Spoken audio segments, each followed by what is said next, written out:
Sarap siya, guys.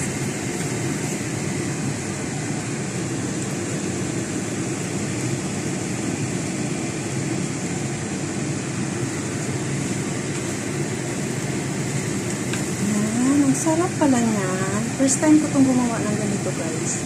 Gaucho with egg.